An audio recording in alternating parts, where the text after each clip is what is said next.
Tema de hoje, maternidade e reencarnação.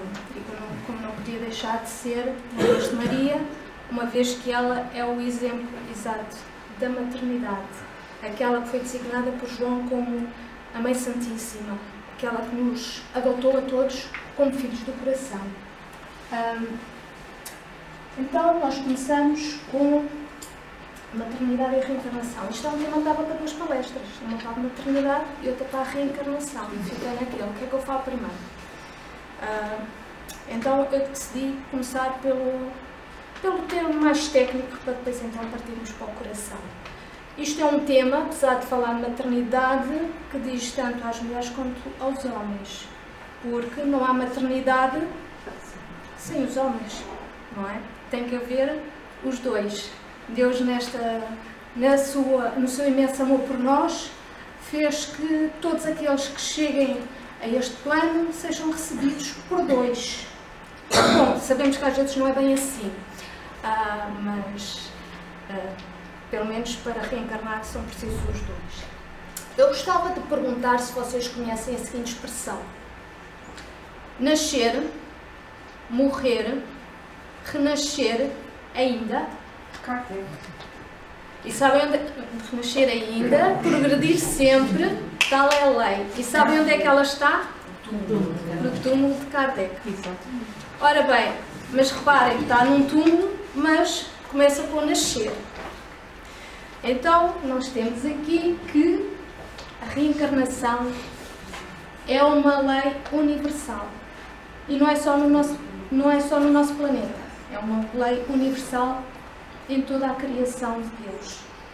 Todos os espíritos, pelo menos no nosso estado evolutivo e até atingirem determinado grau de evolução, têm que reencarnar. Porquê? Porque nós todos tendemos à perfeição. Deus cria todos simples e ignorantes e todos nós havemos de chegar a espíritos puros. Mas até chegarmos lá, precisamos de evoluir. E uma das leis que Deus criou foi que, para nós evoluirmos, temos que reencarnar. Ora bem, as leis de Deus, as leis morais, as leis naturais, estão todas interligadas entre elas. Podemos falar na reencarnação, mas vamos estar aqui a falar de montanhas de leis. A lei da evolução, a lei do amor, muitas leis. E todas elas estão ligadas por mecanismos perfeitos, que fazem com que nada falhe e que dispensam a presença direta de Deus. E é assim que as coisas se regem no universo. Temos a lei da afinidade, que interfere muito diretamente nesta lei da reencarnação, com a sua causa e efeito, não é? A dor recompensa, que nos vem ensinar, e que leva à perfeição, porque é exatamente pela dor que nós somos impulsionados a nos melhorarmos. A dor incomoda muito, incomoda. E então nós queremos melhorar para nos livrarmos dela. Assim, Jesus disse: não te maravilhes de te haver dito, necessário vos é nascer de novo. Aquele que não precisava mais nascer, porque já era um espírito puro, ele nasceu entre nós, mostrando que esse nascimento é necessário para a nossa evolução. Dentro de toda a vida dele foi exemplos, desde antes de nós virmos para cá, até que nasceu, cresceu entre nós, viveu entre nós, deu o seu ensinamento, desencarnou e até depois de desencarnar ainda mostrou que havia a vida depois da morte, ao apresentar-se aos apóstolos e dizer: eu vou preparar a casa do meu Pai para vós. Então, Emmanuel diz-nos o seguinte acerca da reencarnação: o homem ainda não compreendeu a extensão da misericórdia divina nos processos de resgate e reajustamento. E é por isso que há a dor e o sofrimento. Entre os homens, o criminoso é enviado a penas cruéis. A providência divina, porém, corrige amando. Não encaminha os réus a prisões infectas e úmidas. Determina somente que os comparsas de dramas nefastos troquem de vestimenta carnal e voltem ao palco da atividade humana, de modo a se redimirem uns à frente dos outros. Vejam a bondade de Deus. Deus identifica as necessidades dos seus filhos e reúne-os periodicamente pelos laços de sangue ou na rede dos compromissos edificantes, a fim de que aprendam a lei de amor entre as dores e as dificuldades, com a bênção no esquecimento. Reparem, o esquecimento é uma bênção mesmo. Se nós nos conseguíssemos lembrar de tudo o que já fizemos e tudo o que já fomos, não saímos da cama. Ficávamos debaixo do lençol, lá escondidinhos. Quanto mais enfrentar todos aqueles a quem nós prejudicamos. Com que cara é que nos íamos apresentar? Há tanta gente a querer lembrar o que é que foi nas vidas passadas, mas não é bom lembrar, porque com essas lembranças, a enaltecer o nosso orgulho e a nossa vaidade, saber se formos personalidades importantes, vêm todos os crimes que nós cometemos e que são extremamente prejudiciais. Certa vez eu vi um programa em que eles faziam regressão de memória e depois apresentavam os resultados. E uma das pessoas quis fazer regressão de memória porque não se estava bem com o pai. Nessa regressão de memória lembrou-se de quem tinha sido o pai. Nunca mais quis falar ao pai. Foi extremamente prejudicial essa... Estava ali aquela encarnação, a hipótese de se redimirem um perante o outro. E por causa de se ter lembrado do passado, foi uma encarnação perdida. Bom, mas então eu tenho outra coisa para perguntar, que é assim, nós reencarnamos, mas antes de reencarnarmos, onde é que nós estamos? Já alguém ouviu falar na erraticidade? Sabem o que é a erraticidade? Um espaço entre as reencarnações. Exatamente. Epá, eu não preciso dizer mais nada aqui porque toda a gente sabe tudo. Pronto. Então, na erraticidade, Allan Kardec pergunta, e os espíritos dizem que sim, que há a necessidade de reencarnar, mas que, porém, os espíritos que são puros já não são espíritos errantes, estando na condição em que já é natural para eles. Já não precisam de reencarnar, por isso são espíritos puros. Nós, no nosso estado evolutivo, enquanto necessitamos de reencarnar, enquanto não estamos reencarnados, somos espíritos errantes. Ora bem, e ele continua a perguntar, e quanto podem durar esses intervalos? Desde algumas horas até alguns milhares de anos. Cedo ou tarde o espírito tem que voltar. E quando ele fala aqui em milhares de anos, isto é mesmo verdade. Há espíritos que temem, que não querem reencarnar e que estão milhares de anos na erraticidade. É uma pena, porque na erraticidade eles podem fazer muitas coisas, como ele diz aqui. A duração depende da vontade do espírito ou pode ser imposta por expiação. E ele responde, é uma consequência do livre-arbítrio. Para alguns constitui uma punição, porque enquanto estão lá, a sua consciência está a acusá-los e está a lembrá-los daquilo que eles fizeram. E isso aí é uma punição, porque eles não sabem quanto tempo é que isso irá durar. E por vezes pensam que é para sempre. E é essa a punição. Outros pedem para que ela se prolongue a fim de continuarem estudos que só na condição de espíritos livres podem efetuar-se com proveito. Mas estes estudos necessitam da reencarnação. Porquê? Porque nós, enquanto estamos lá no plano espiritual, podemos estudar muito, ficamos com a teoria. É como na universidade. Estudamos teoria. Então e a prova? O exame final. O exame final é aqui.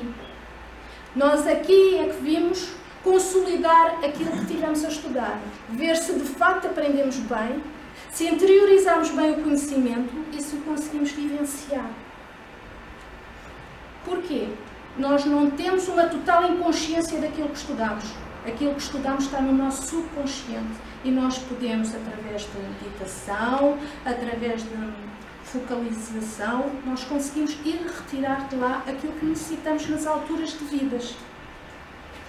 Além disso, a espiritualidade também, somos sempre acompanhados na reencarnação por um espírito benfeitor, que o Allan Kardec designou como espírito guia e que nós costumamos chamar o nosso anjo da guarda, que está designado connosco desde que nascemos e que irá estar connosco até desencarnarmos, a menos que nós façamos algo tão grave, que ele seja liberto dessa missão.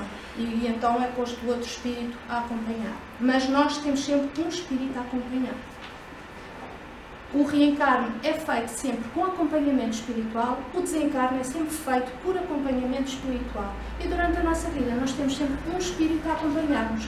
Durante a infância, esse espírito guia ou anjo da guarda está constantemente na nossa presença, está constantemente connosco a acompanhar-nos, a tentar-nos ajudar. Quando não nos pode ajudar diretamente, tenta influenciar outras pessoas para que nos ajudem. Conforme vamos crescendo e as nossas memórias das vidas passadas se vão enraizando em nós, vem a idade da prateleira, que é insuportável e que com aquela revolta toda porque estão a vir coisas de trás que se estão a lembrar e se estão a reviver no nosso subconsciente, às vezes mesmo no nosso consciente. E a partir daí, o nosso livre-arbítrio começa a ficar maior e o nosso espírito guia começa-nos a dar mais liberdade e mais espaço. E há alturas em que nós, pela nossa rebeldia e pelas nossas opções, fazemos mesmo com que ele se tenha que afastar. Tem que afastar. Porque nós podemos ter a certeza de uma coisa: os espíritos bons respeitam o nosso livre-arbítrio. Os maus nem por isso. Vêm sempre cá tentar influenciar, tentar chatear. Os bons respeitam mesmo. Então, Jesus diz que há necessidade da reencarnação há 2000 anos, vejam lá.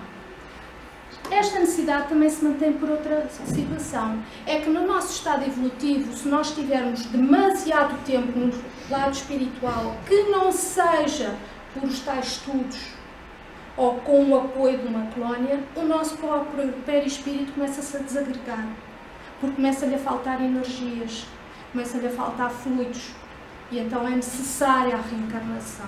Isto acontece naturalmente com os espíritos mais levianos, mais malandrecos, que gostam menos de respeitar os outros, não é? Porque os espíritos que tentam aprender alguma coisa, tentam fazer alguma coisa, compreendem perfeitamente que quando é que têm que reencarnar, percebem.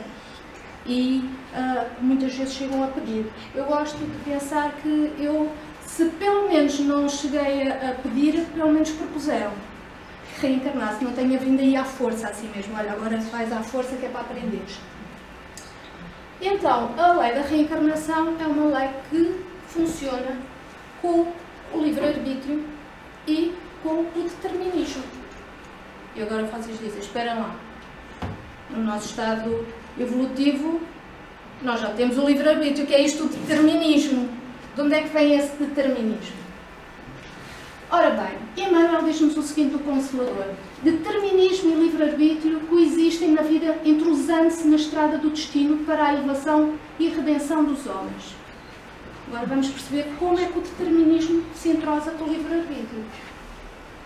O próprio homem, à medida que se torna responsável, organiza o determinismo da sua existência, agravando ou amenizando os rigores, até poder elevar-se definitivamente aos planos superiores do universo.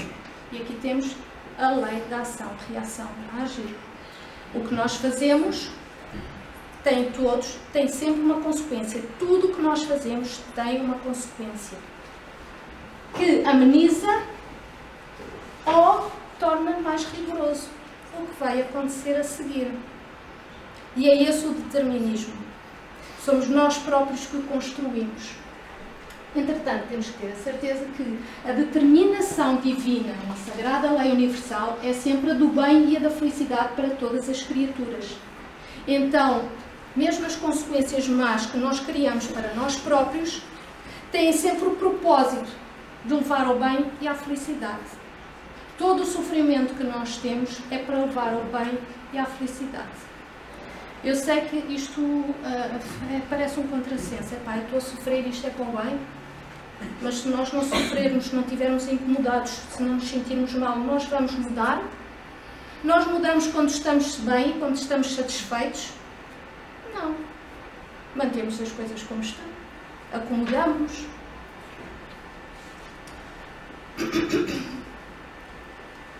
Então, todas as reencarnações no nosso estado evolutivo estão sujeitas a provas e expiações.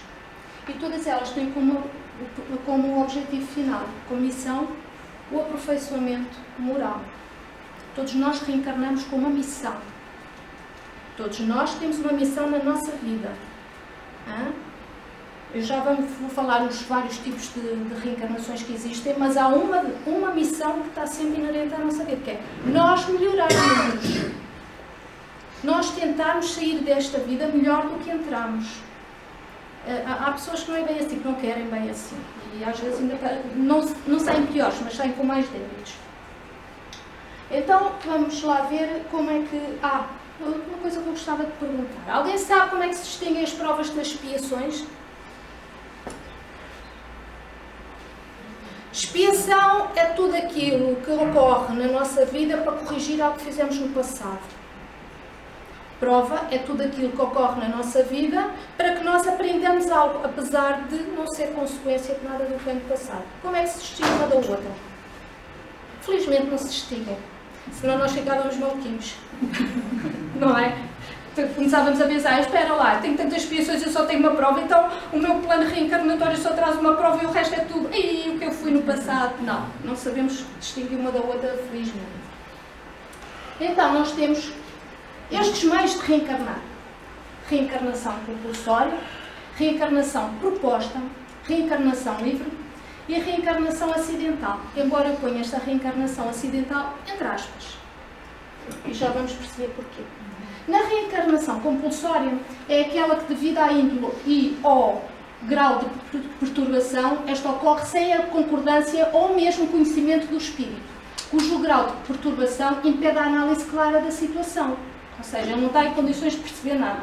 Está ali, está completamente perturbado, está a criar estabilidade em todo lado e não está em condições de perceber o que é que seja. Ou cujas faltas são tão graves que anulam a liberdade de escolha. Ele tem que reencarnar porque não há outra hipótese. É daqueles desgraçadinhos que, coitado, é mesmo, vem para a prisão. Vem para a prisão e vai enfrentar todos aqueles a quem fez mal. É uma imposição feita pela lei divina para atender aos casos cuja recuperação exige longas expiações. É uma reencarnação em geral de sofrimento. Depois temos então a proposta, que eu gosto de pensar que nós estamos nesta, já estamos muito bem, não é? É levado em consideração o livre-arbítrio relativo de que o espírito dispõe. Os mentores espirituais estudam, sem imposição, os débitos e os méritos, programando em seguida os principais acontecimentos da próxima existência física, tendo em vista a liquidação ou diminuição de dívidas e a possibilidade de progresso moral ou espiritual. E nesta reencarnação, o espírito acompanha o seu planeamento, pedindo mais um defeito aqui, pedindo mais qualquer coisinha ali. E às vezes até pede mais, os mentores dizem, espera lá, isso é um bocadinho demais, não aguentas nesta encarnação, vamos deixar para outra, agora ficamos por aqui. E há ali um debate entre os planeadores e entre o próprio espírito reencarnante sobre o que é que vai acontecer. E o espírito já reencarna com alguma predisposição para aquilo que vai passar naquela vida. Agora, escusamos de pensar que nós, quando estamos do lado de lá, vamos pedir, eu quero ser bonita e quero ter uma conta bancária bastante recheada. Porque nós do lado de lá não pedimos isso. Nós do lado de lá temos bastante consciência de que vimos para cá para nos melhorarmos moralmente. E como Jesus disse, não se pode servir a Deus e a Mamon. Ou fazemos uma coisa ou fazemos outra. E quando nós estamos do lado de lá, muitas vezes nós até pedimos, se eu conseguir passar mais esta prova, então melhor me passo de nível. E é aí que os mentores dizem, espera lá, mas essa prova está um bocadinho mais para o teu arcabouço, tu não aguentas. E é aquilo que muitas vezes se diz, que não é dada a cruz maior do que o que nós conseguimos suportar. Então, muitas vezes nós gostávamos de ter uma conta bancária um pouquinho mais provida, não é? Gostaríamos de ter mais algumas regalias, mas nós estamos, como costuma dizer ali o Amar, estamos no sítio certo, na hora certa, no momento certo, nas condições exatas que necessitamos. Agora passamos à outra reencarnação, a livre, que é a própria dos missionários, espíritos redimidos perante a lei divina ou próximos da redenção no plano terreno e que possuem ampla liberdade de escolha, chegam ao plano material para o desempenho de tarefas elevadas em qualquer segmento do conhecimento humano, tanto nas ciências como na filosofia ou religião. E nós temos vários exemplos do qual Jesus é o maior de todos. Ele foi um espírito livre que veio reencarnar sem necessidade, só mesmo para nos mostrar e dizer-nos: sois capaz de tudo aquilo que eu faço. Se tiveres a fé, tu também deverás mostrar. E a seguir mostra tudo aquilo que ele é capaz. Continuando, temos então a reencarnação acidental. Isto está no livro Evolução para o Terceiro Milénio, do Carlos Rizzini. E esta evolução acidental eu meto entre aspas, porque é assim. Ele diz o seguinte: há circunstâncias diversas que promovem a alteração do planeamento reencarnatório, que podem ocorrer sem o detalhe necessário nos casos de reencarnações acidentais. Ocorre uma união sexual fortuita e o espírito que está próximo do casal é atraído.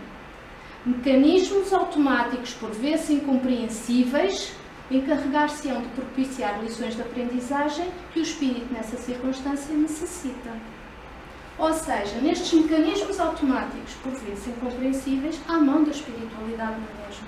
Porque nada acontece por acaso. Nada acontece mesmo por acaso.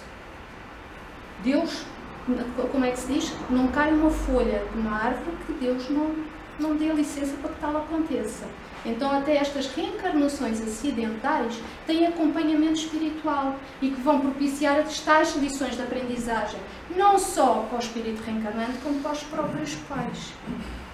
E nós temos o exemplo disso no livro Ícaro Redimido, do Psicografia de Gilson Teixeira Freire, em que ele fala da reencarnação de Santos Dumont. Porquê? Santos Dumont suicidou-se. Chegou ao plano espiritual, o perispírito dele estava muito danificado e eles tiveram muito trabalho em conseguir prepará-lo para ele começar a reencarnar novamente.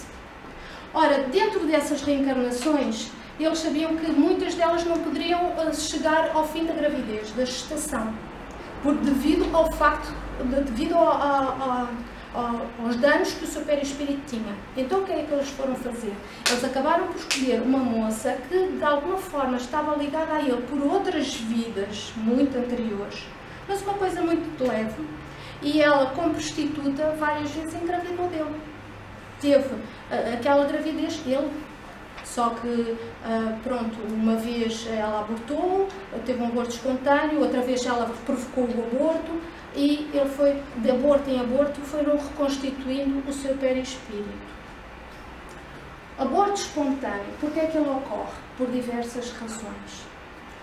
Porque pode não ter espírito nenhum associado àquela gestação, porque o espírito pode desistir, porque o espírito pode, de facto, nem sequer chegar a nascer, precisar só daquilo para reconstituir, pode a mãe precisar de fazer uma limpeza no seu corpo físico para depois então ter uma gestação em condições. Há milhares de situações em que pode ocorrer o aborto espontâneo. Mas acontece sempre uma coisa, sempre que há um aborto espontâneo, na mesma é uma prova para os pais. Sempre.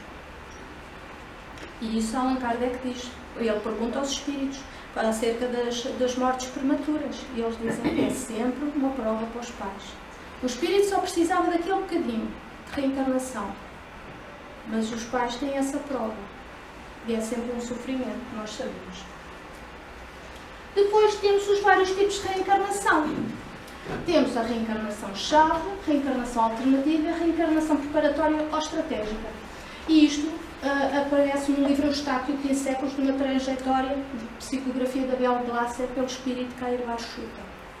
Neste livro é muito engraçado porque aparecem várias reencarnações deste Eustáquio, desde que ele é um bárbaro dos piores do tempo da pré-história, quase, que matava à torta e à direito e ainda inventava mais como é que havia de matar, até chegar à reencarnação-chave dele nos dias atuais.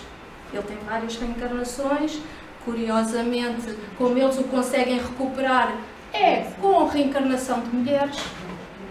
Aí tens a mania que és mau, então agora vais reencarnar com mulher. Reencarnou a primeira vez com mulher, o que é que ele fez? Ah, sou mulher, então vou-me aproveitar. E é claro, abandonou os filhos, aproveitava-se do sexo para tirar benefícios, e eles, ainda és assim, então vais voltar a reencarnar com mulher. E foi como conseguiram recuperar.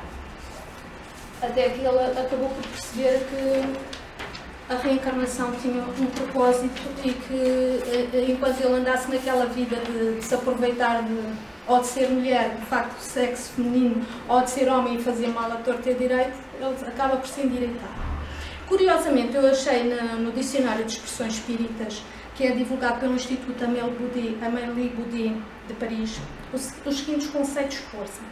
É dito que o espírito necessita de reencarnar como feminino para desenvolver as seguintes virtudes: o amor, agora podem começar a contar, o amor, a compreensão, a doçura, a esperança, a fé, o devotamento, a caridade, a indulgência, a benevolência, a humildade, a resignação, a aceitação, o perdão, a abnegação e a fraternidade.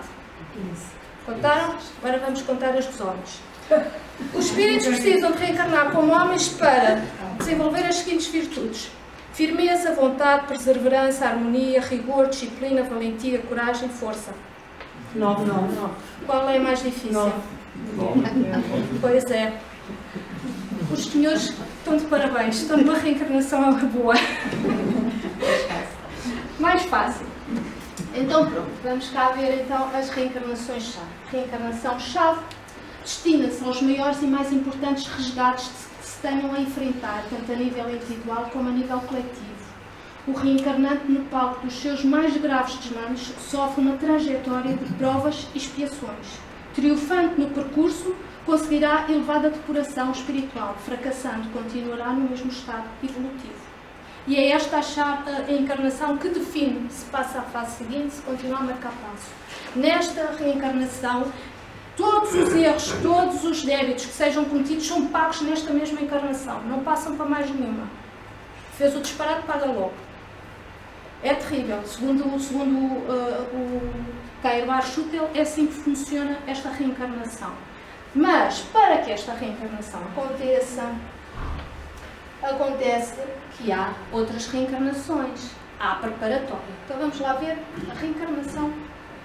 Primeira alternativa.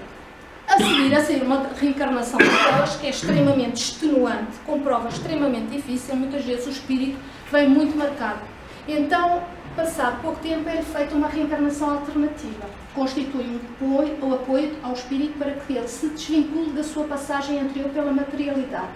Uma reencarnação-chave que não trouxe progresso à criatura não será facilmente esquecida. Assim, a reencarnação alternativa, em um local distante, no palco dos seus arraigados desvios e com outros seres, possibilita à entidade em progresso desligar-se dos seus laços do passado, abrindo o seu campo de atuação para o futuro. Ou seja, uma forma de limpar a memória do que é que aconteceu de mal. Neste livro, o Estáquio tem a seguir uma reencarnação-chave em que ele chumbou. Vamos pôr uma reencarnação-chave, é um exame final. E ele chumbou nesse exame. Eles fizeram ele reencarnar na selva, no meio dos índios. E ele foi índio naquela reencarnação, no meio pacífico, longe de qualquer outro espírito com quem ele tivesse que lidar ou que tivesse débitos. Então é uma reencarnação de descanso, para esquecer, para relaxar. Se bem que ele também aproveitou e fez mais disparates nesta reencarnação, contraindo mais débitos. Mas pronto. E temos a reencarnação preparatória ou estratégica. Então, esta deverá proceder a reencarnação-chave. Logicamente, o espírito que fez mau uso do seu livre-arbítrio poderá acumular débitos suficientes numa reencarnação preparatória para que não possa voltar logo em seguida numa reencarnação-chave. Entretanto, de regra, quando a entidade atinge a reencarnação preparatória, significa que alcançou um patamar razoável de evolução e que o credencia a retorno de provas e expiações decisivas. Ou seja, nesta reencarnação preparatória já há provas e expiações e ela está a preparar o espírito então para a reencarnação-chave. Ou seja, não são provas nem expiações tão pesadas como irão ser na chave, porque na chave é que vão buscar os seus débitos pesados, os piores. Nesta, são aqueles mais levezinhos. É como se fosse um incentivo. Estás a ver, tu vais passar, tu consegues. Estes são fáceis. Depois, então, é que os difíceis. Então, a reencarnação-chave tem maior número de provas e menor número de expiações. Na reencarnação-chave, é exatamente o contrário. Tem mais expiações e menos provas. Na alternativa, andam ela por ela, mas são todas levezinhas. É tudo mais suave, que é para o espírito acalmar. Eu trouxe aqui um filme que eu gostava de vos mostrar. Eu espero que... Onde é que é? Aqui? Sim.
como nós podemos ver só estes slides, dava uma palestra, porque tem aqui muito sumo para retirar. Podemos ver que Adelino, devido à aproximação de Segismundo e daquela lembrança que ele tinha do que tinha acontecido no passado, ele anulava os seus próprios espermatozoides, impedindo a fertilização. Teve que haver interferência espiritual para que esta reencarnação existisse, não só no planeamento do Segismundo, como viram, eles também analisaram o quadro cromossomático do pai. Houve a intervenção da espiritualidade do ponto de vista de interferir com a mãe para que a mãe aceitasse aquele espírito. Ela aceitou o espírito antes da concepção. Antes da concepção, o perispírito do filho já estava ligado ao seu. Durante a concepção, aqui não é mostrado, mas eles retiram-se todos do quarto. Isso não era uma multidão. Não, porque assim, eles não... a espiritualidade, pois, não é assim que as coisas funcionam. Eles dão a privacidade ao casal. A espiritualidade está presente antes e depois. Durante a privacidade, o casal está... Não tenham medo agora. Quantos é que serão que estão a assistir? Não é assim que funciona.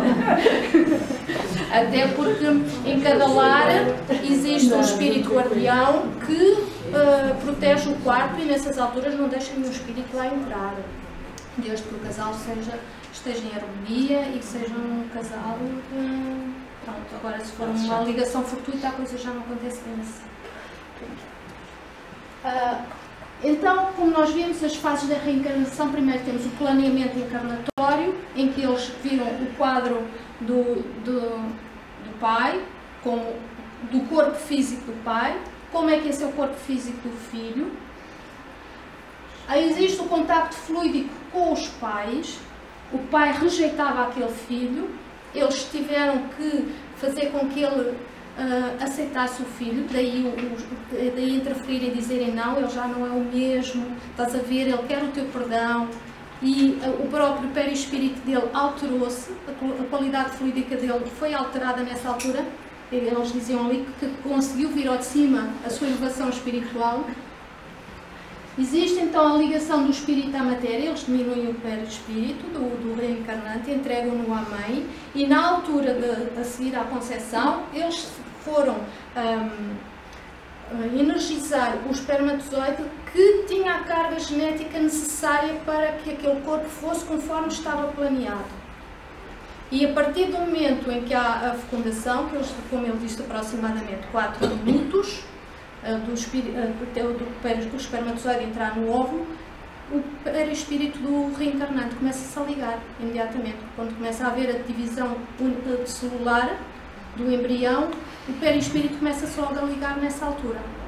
Então, desde o início que há um espírito ligado ao corpo, porque há sempre aquela teoria. Agora, há pouco tempo eu vi um médico a dizer que até à 6ª semana que não há nenhum espírito, só a partir da 6ª semana é que há um espírito, poderá haver um espírito ligado ao óvulo, ao embrião em si. Mas nós vemos aqui que André Luís diz exatamente o contrário, desde o início. Depois temos a 4ª fase, que é a formação do feto, que inicia-se com a fecundação do óvulo e vai até ao fim da gestação. E a 5ª fase, que é a adaptação à vida, em que André Luís diz que se completa aos 7 anos, a altura em que ocorre a plena integração do reencarnante. Curiosamente, até aos 7 anos as crianças têm sempre aquela possibilidade de estarem a ver espíritos, não é? E de dizerem que veem pessoas que nós não vemos e que brincam com pessoas que nós não sabemos quem são. Aos 7 anos isso costuma terminar, porque é quando é a plena integração do reencarnante.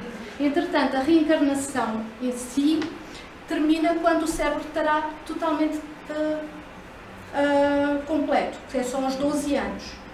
Entretanto, o corpo continua a desenvolver-se.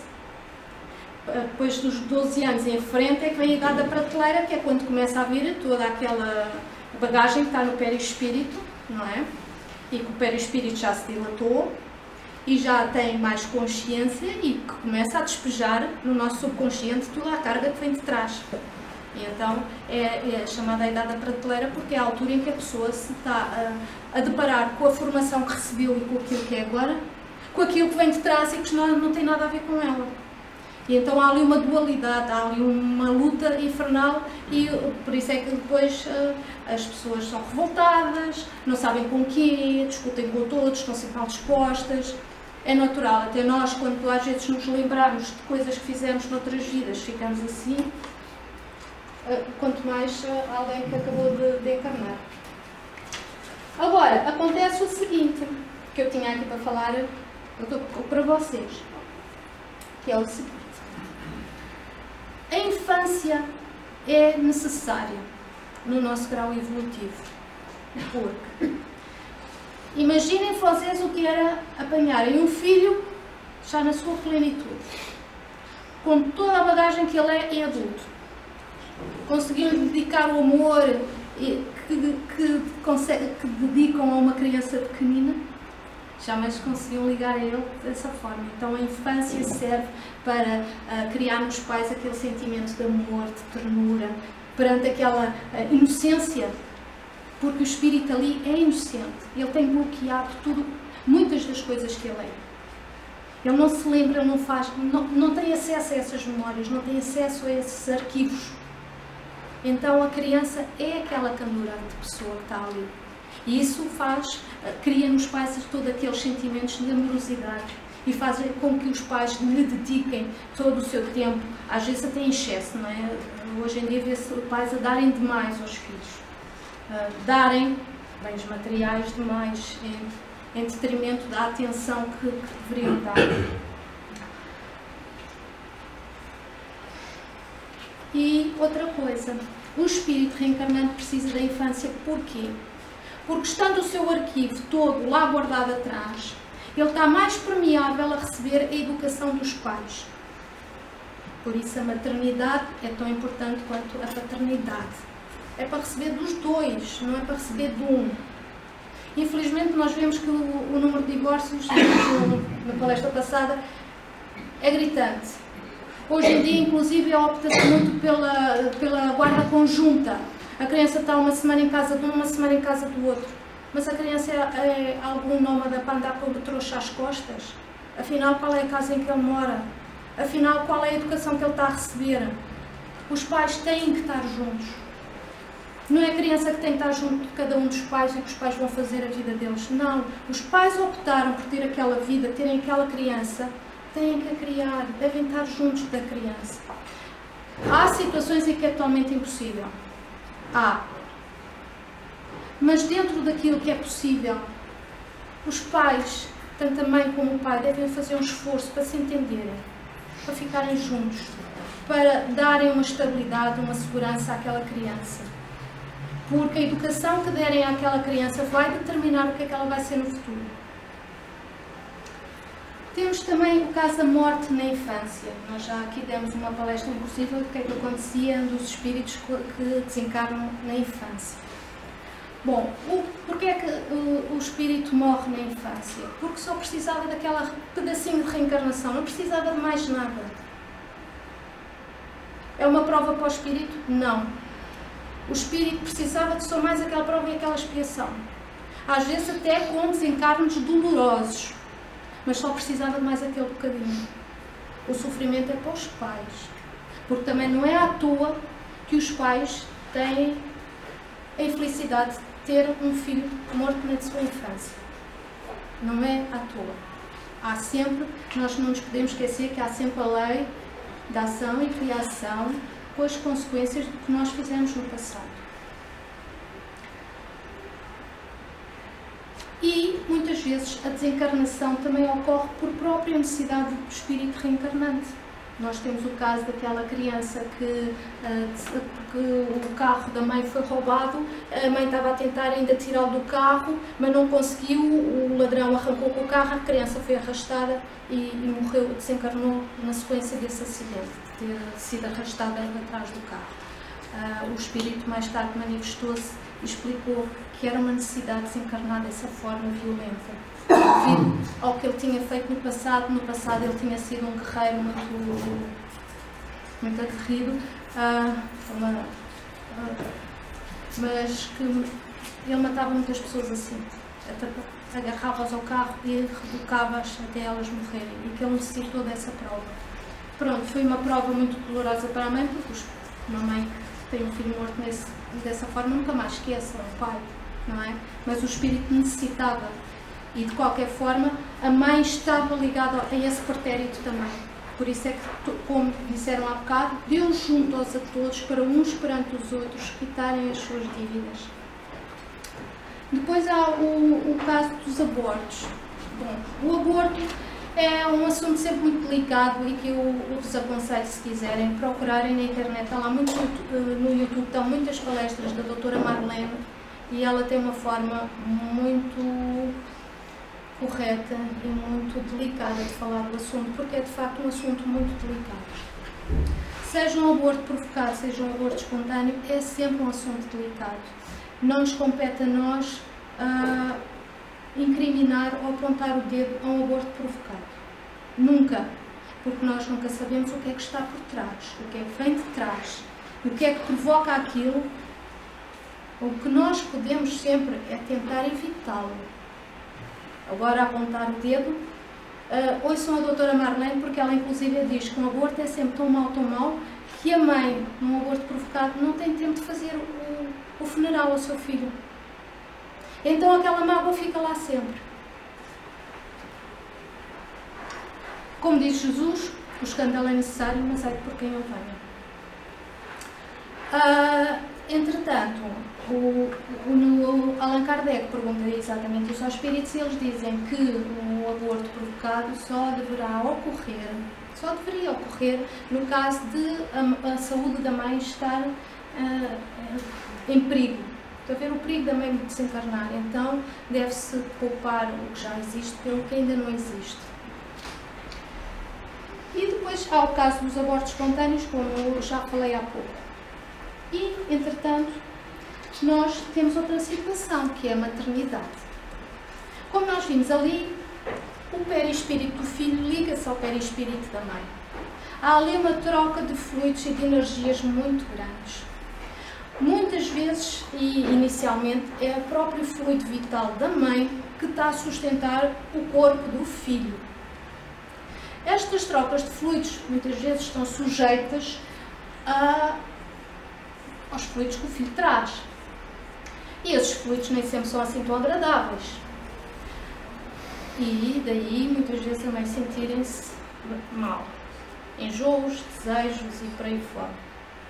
A placenta, que é aquele órgão maravilhoso que os médicos ainda não conseguiram muito bem explicar a grande importância que tem uma importância vital nisto tudo, ela filtra qualquer coisa, tanto que ela impede para já que o corpo também rejeite aquele corpo, que o sistema de imunidade rejeita aquele corpo que se está a formar. E depois, mesmo a nível espiritual, ela filtra os fluidos da criança, do feto, para que não afetem tanto a mãe. E vice-versa. Porquê? Porque a mãe, nesta altura, e devido às hormonas que andam para cima e para baixo, e dão aqueles saltos malucos, e de repente uma grávida parece uma doida, não é? De repente está a refilar com todos, depois já está bem disposta e a rir. As hormonas aos pulos são uma coisa terrível. Mas mesmo terrível, elas mexem na química do cérebro e a pessoa tem reações sem perceber porquê. Eu tive uma colega que uma vez andou no início da gravidez, durou durante 15 dias a refilar com o meu colega. Nos 15 dias seguintes estava a refilar comigo. Eu às tantas tive que me voltar para ela e dizer: olha, desculpa lá, já refilaste com ele, agora estás a refilar comigo, não te importas de controlar um bocadinho? E só aí é que ela percebeu. A gravidez estava a interferir com ela de tal forma que ela não conseguia parar de implicar, coitada. Mas a maternidade cria este laço entre o espírito reencarnante e a mãe que não consegue criar entre o pai. Porquê? Porque a mãe e a criança estão constantemente a trocar fluidos, estão a trocar tudo aquilo que está inerente ao corpo físico e ao corpo perispiritual. Um está dentro do outro, um está absorvido pelo outro. Tudo o que a mãe pensa acaba por ir parar à criança. Tudo o que a mãe sente vai parar à criança. Daí a importância do pai. O pai tem que fazer a mãe sentir-se bem. Para que a criança nasça saudável. Infelizmente, temos muitos homens, quando a mulher é engravida, acham que, como não vai sair ali um caminhão e é uma coisa normal, vira-te para aí. Não é bem assim. Há sempre a necessidade do acompanhamento. O pai é muito importante, desde o início da gravidez, ao planeamento da gravidez, porque a gravidez deverá ser discutida e planeada entre os dois, não é? Até a criança desencarnar, porque os pais, em princípio, deverão desencarnar primeiro que os filhos, mas se o filho desencarnar primeiro, eles estão todos ligados. Eles estão todos ligados para todo o sempre. Porque, como nós vimos ali atrás, é as tais leis a fazerem com que eles aprendam a amar uns aos outros. E Deus põe uns frente aos outros para que, frente aos outros, se aprendam a amar. Emmanuel diz-nos o seguinte: preconiza-se na atualidade do mundo uma educação para a liberdade plena dos instintos dos homens, olvidando-se pouco a pouco os antigos ensinamentos quanto à formação do caráter no lar. A coletividade, cedo ou tarde, será compelida a reajustar os seus propósitos. Os pais humanos têm de ser os primeiros mentores da criatura. Sua missão amorosa decorre da organização do ambiente justo. E quando ele fala aqui do ambiente justo, não é só o ambiente dentro de casa, o ambiente na rua, na sociedade, no mundo. Se a criança não aprende a amar dentro de casa, vai aprender aonde? Se um filho não aprende que algo está errado com os pais, a vida encarrega-se de o ensinar, mas vai ensiná-lo como? Muito duramente. Tudo aquilo que um filho não quer aprender dos pais, a vida vai ensiná-lo. Mas sem amor. Os pais ensinam com amor, a vida ensina sem amor. A tarefa doméstica nunca será uma válvula para gozos improdutivos, porque constitui trabalho e cooperação com Deus. O homem ou mulher que desejam ao mesmo tempo ser pais e gozadores da vida terrestre estão cegos e terminarão seus loucos esforços, espiritualmente falando, na vala comum da inutilidade. De balde se improvisarão sociólogos para substituir a educação no lar por sucedâneos abstrusos que envenenam a alma. E é isto que nós hoje em dia estamos a ver. Os pais estão-se a escusar a dar a educação aos filhos. E depois vêm os sociólogos dizer, com mais uma teoria de educação, que deve-se fazer assim. Ai, não se pode bater na criança, que é muito mau. Eu acho graça quando o Amaro diz que uma palmada evangélica, na altura certa, uma doutrinária, e é.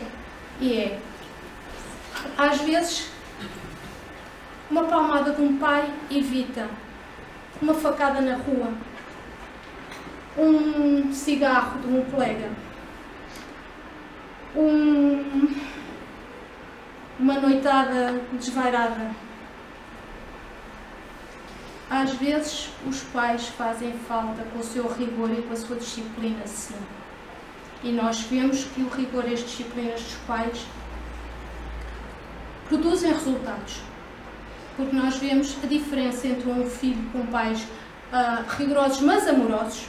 Atenção, amorosos. Não é rigorosos e só rigorosos. Vê-se a diferença. Os filhos,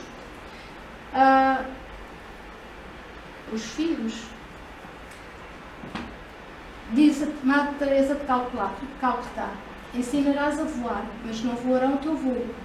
Ensinarás a sonhar, mas não sonharão o teu sonho. Ensinarás a viver, mas não viverão a tua vida. Ensinarás a cantar, mas não cantarão a tua canção. Ensinarás a pensar, mas não pensarão como tu. Porém saberás que cada vez que voem, sonham, vivem, cantem e pensem, estará a semente do caminho ensinado e aprendido.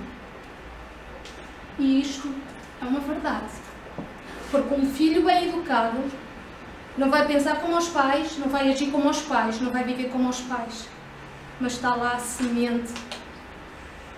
E quando um filho é bem educado, até pode sair de casa revoltado. Mas quando é pai, vai dizer, o meu pai tinha razão.